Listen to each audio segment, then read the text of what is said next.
And so I actually learned how to lean into and embrace the paradox of being excited by having a big job and equally being scared by it.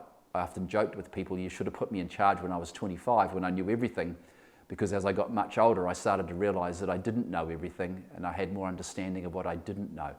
So the scariness and the excitement that comes from being in those big leadership roles is what really juices me up.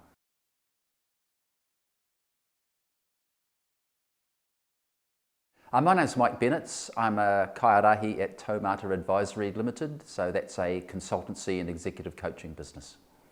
I'm committed and have been for 2 decades now to realising individual and organisational potential. That's my kaupapa, that's why I'm on this earth.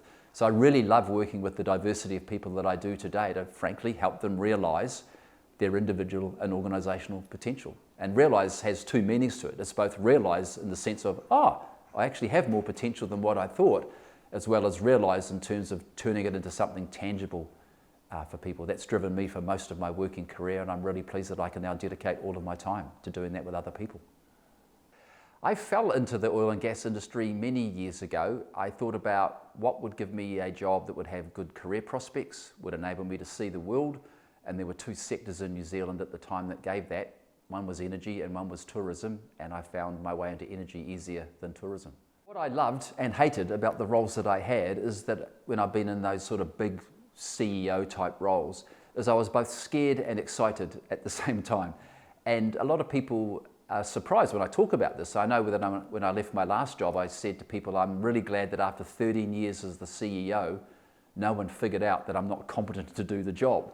So what I mean by that is I have imposter syndrome like I think everybody does, but certainly most people do. And so I actually learned how to lean into and embrace the paradox of being excited by having a big job and equally being scared by it. What I like about leading people is being able to contribute to their personal development. Now, to do that, you don't need to be the ultimate leader, and I've been lucky enough to be a CEO for an extended period of time, but you don't really need to be the CEO to be able to contribute to someone else's development. And alongside that, to be able to deliver something that you thought was not possible.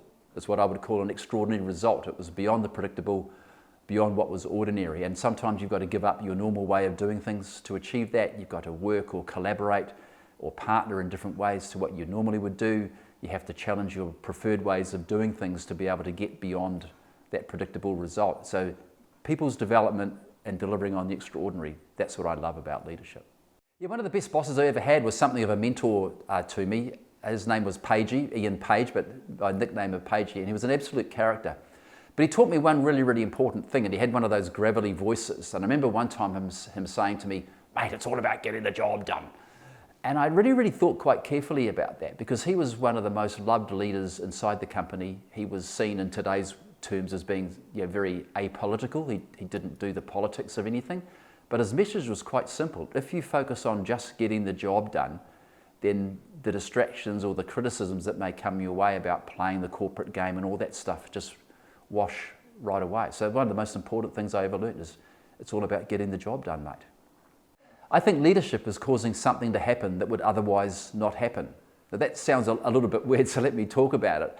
I think a lot of it comes back to what I call the drift. There are circumstances that pull us in different directions.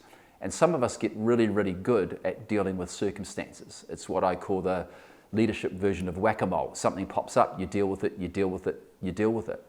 And that doesn't necessarily make for great leadership. It could be one where you're lucky and you get the outcome that you want, but most of the time you're so busy responding to circumstances, you don't really cause something to happen that would otherwise not happen. So I think leaders, when they adopt that mentality, certainly the way I work is you put yourself in the future, you stand for something big that you probably don't know how to do, and you work your way backwards rather than being pulled and pushed by the circumstances as you play whack-a-mole every day. I had one of my biggest failures in my late 20s where I was brought in to lead an IT project that had gone horribly wrong. I actually had no qualifications to do the job, but I was seen as a bright young thing. So I was put into the job to remediate what was already not going well, and it did not get any better under my leadership. And what I learned is that it doesn't matter how hard you work, how much effort you put in, sometimes things are just beyond your capability unless you're prepared to really rethink how you do things. And I brought my success formula to that, and it was insufficient. And what was your success formula? Well, part of it was always work hard, show enthusiasm, be passionate about what you do, learn as much as you possibly can.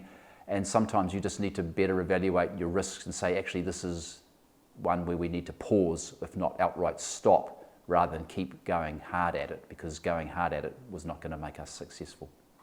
One of the benefits of working in the energy industry is you are trained to think in decades. So I can manage the paradox of actually, how do we be successful today, this week, this month, this quarter, as well as thinking about, certainly for the industries I've been involved in, what does things look like in 10 or 20 years' time, and how do we manage our way towards that? And today there's some really good tools, whether they be strategy type tools or digital tools that enable you to model and understand that way better than ever before. But I actually think it's probably the most important job of being a senior leader or the ultimate leader of a firm, is ensuring that you're both successful today and on your pathway towards success in a decade or two's time. I think you have to be really, really clear on why you're actually going to do a deal. Is it just to make the metrics look good? Is there something in there for your own status perhaps? Some business leaders like to just run things that are bigger, and somewhere between 75 and 90% of mergers and acquisitions fail to deliver on their original business cases.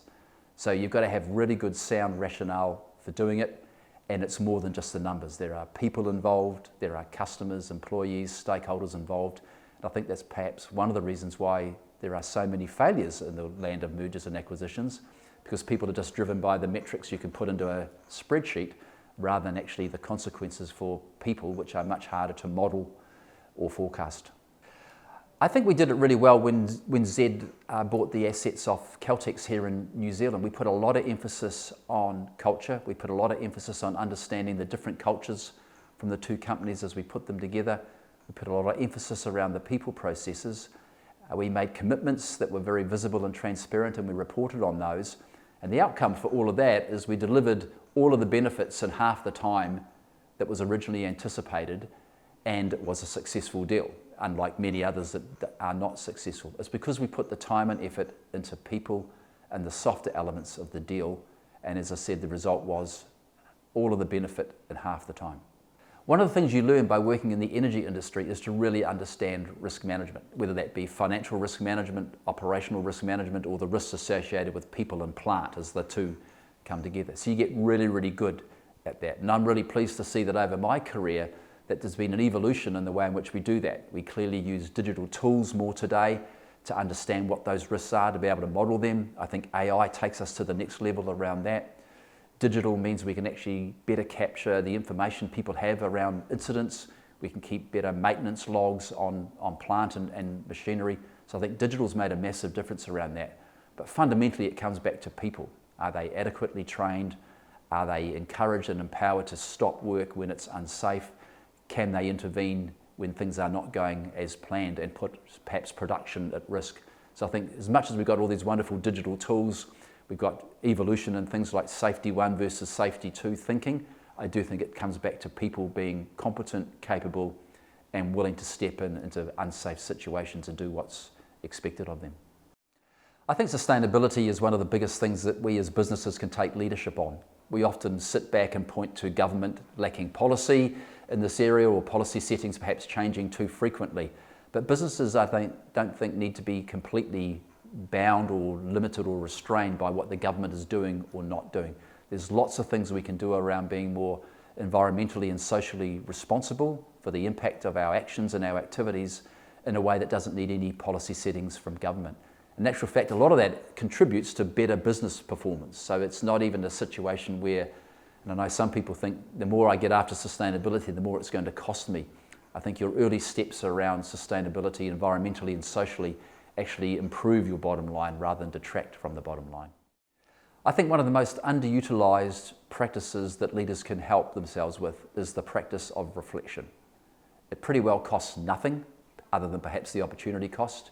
You can do it anywhere, anytime, and on your own terms. So I encourage leaders to take or to create the time and space to be more reflective about things. So for myself, I used to go through a practice every morning. I would almost like rerun yesterday's videotape or digital recording to say, okay, where did I miss the opportunities to be more impactful? What did I do that wasn't that smart in hindsight that I need to go and now tidy up? So the practice of reflection is just so easy. As I said, you just need the time and the space. By time, I mean, scheduled time, and space being what's the environment within which you can maximise the chance to be reflective. It's just such an easy way to do it, and just ask yourself the questions that really cause you to confront or lean into what would otherwise be a blind or a deaf spot for you.